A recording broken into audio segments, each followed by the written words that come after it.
हम सब ने खबरों में ये तो सुना ही है कि रुपया डॉलर के मुकाबले कमजोर हो गया, लेकिन इसका असल में मतलब क्या होता है और इसका हमारी जेब पर क्या असर पड़ता है? देखिए, ये सवाल सिर्फ अर्थशास्त्रियों के लिए नहीं बल्कि हम सभी के लिए बहुत जरूरी है। तो चलिए आज डॉलर और रुपए की इस पूरी कहानी को एकदम आसान भाषा में समझते हैं।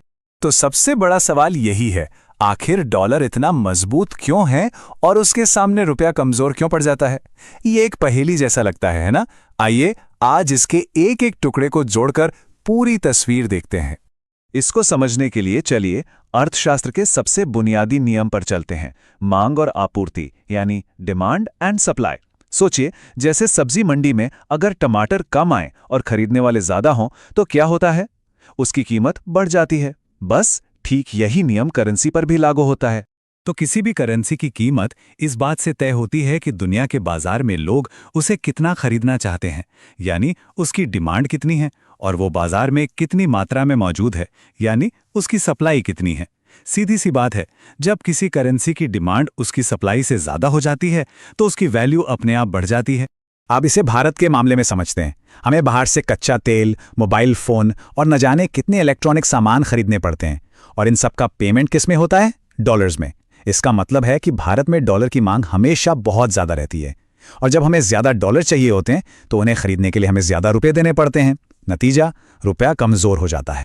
पर सवाल ये उठता है कि हमेशा डॉलर की ही डिमांड इतनी ज्यादा क्यों रहती है? दुनिया में तो यूरो, पाउंड, येन जैसी और भी करेंसीज हैं। तो फिर डॉलर में ऐसा क्या खास है जो उसे सबसे ताकतवर बनाता है? दरअसल डॉलर सिर्फ अमेरिका की करेंसी नहीं है, ये दुनिया की ग्लोबल करेंसी बन चुका है। ज्यादातर अंतर्राष्ट्रीय व्यापार डॉलर में ही होता है।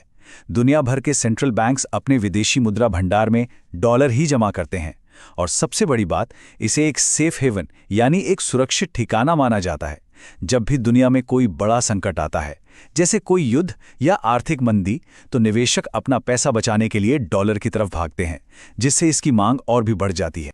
तो डॉलर की अपनी ताकत तो है ही, लेकिन रुपए पर कुछ घरेलू यानी देश के अंदर के भी दबाव हैं जो उसे कमजोर बनाते हैं। चलिए अब इन पर एक नजर डालते हैं। भारत अपनी जरूरत का लगभग 80 से 85% कच्चा तेल बाहर से मंगवाता है, और इस भारी भरकम बिल का भुगतान किसमें होता है? डॉलर्स में। ये एक बहुत बड़ा कारण है कि भारत को लगातार बड़ी मात्रा में डॉलर की जरूरत पड़ती रहती है, जो रुपए पर हमेशा दबाव डालता है। हमारी अर्थव्यवस्था की एक और बड़ी चुनौती है व्यापार घाटा यानी ट्रेड डेफिसिट। इसका सीधा सा मतलब है कि हम दूसरे देशों से सामान खरीदते ज्यादा हैं और उन्हें बेचते कम हैं। अब जब हम खरीद ज्यादा रहे हैं और बेच कम रहे हैं, तो इस अंतर को पाटने के लिए हमें डॉलर खर्च करने पड़ते हैं। इससे रुपए पर लगातार दबाव बना रहता है। और इसके अलावा कुछ लंबी अवधि की चुनौतियां भी हैं। हमारी ऊर्जा और टेक्नोलॉजी के लिए आयात पर निर्भरता बहुत ज्यादा है। हमारा मैन्युफैक्चरिंग सेक्टर भी अभी उतना मजबूत नहीं है कि हम बहुत ज्यादा निर्यात कर सकें। साथ ही हमारी महंगाई दर भी अक्सर विकसित देशों से ज्यादा रहती है, जो समय के साथ रुपए की कीमत को कम करती है।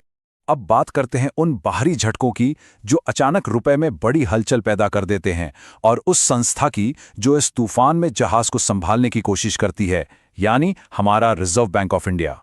तो कहानी कुछ ऐसे शुरू होती है जब अमेरिका का केंद्रीय बैंक, जिसे फेडरल रिजर्व या फेड कहते हैं, अपनी ब्याज दरें बढ़ाता है, तो उसका असर पूरी दुनिया पर होता है, खासकर भारत जैसे उभरते बाजारों पर। होता यह है कि विदेशी निवेशकों को अमेरिका में ज्यादा रिटर्न मिलने की उम्मीद हो जाती है, तो वो क्या करते हैं? वे भारत जैसे बाजारों से अपना पैसा निकालने लगते हैं। जब वे पैसा निकालते हैं तो वे रुपए बेचकर डॉलर खरीदते हैं। इससे बाजार में अचानक डॉलर की मांग बढ़ जाती है और रुपया तेजी से नीचे गिरने लगता है। यहीं पर रिजर्व बैंक ऑफ इंडिया यानी आरबीआई मैदान में आता है। रुपए को बहुत तेजी से गिरने से रोकने के लिए आरबीआई अपने विदेशी मुद्रा भंडार से डॉलर बेचना शुरू कर देता है। इससे बाजार में डॉलर की सप्लाई थोड़ी बढ़ती है और रुपए को कुछ समय के लिए सहारा मिल जाता है। हाँ, एक बात ध्यान रखने वाली है कि आरबीआई का मकसद गिरावट को पूरी तरह रोकना नहीं, बल्कि उसमें होने वाले बहुत तेज उतार चढ़ाव को काबू में रखना होता है। लेकिन क्या रुपए का कमजोर होना हमेशा ही बुरी खबर होती है, जैसा कि हमें अक्सर लगता है? चलिए जरा इस सवाल के दोनों पहलुओं को देखते हैं। देखिए, इसके दो पहलू हैं।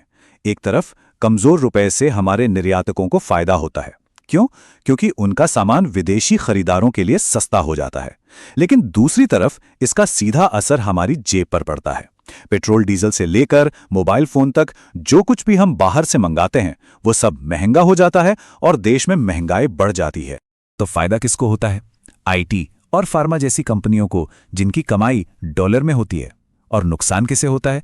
उन लोगों को जो सामान आयात करते हैं, और हम सब आम लोगों को, क्योंकि महंगाई का बोझ हम पर ही आता है। तो कुल मिलाकर इस पूरी बातचीत का निचोड़ यह है कि रुपए की कीमत किसी एक कारण से तय नहीं होती।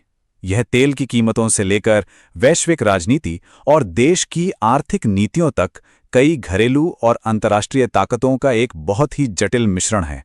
तो अंत में सवाल यही है कि लंबे समय में रुपए को मजबूत बनाने का रास्ता क्या है? क्या हमें मेक इन इंडिया को और मजबूत करके अपना निर्यात बढ़ाना होगा, या फिर ऊर्जा जैसे क्षेत्रों में आत्मनिर्भर बनकर आयात पर अपनी निर्भरता कम करनी होगी? इसका जवाब ही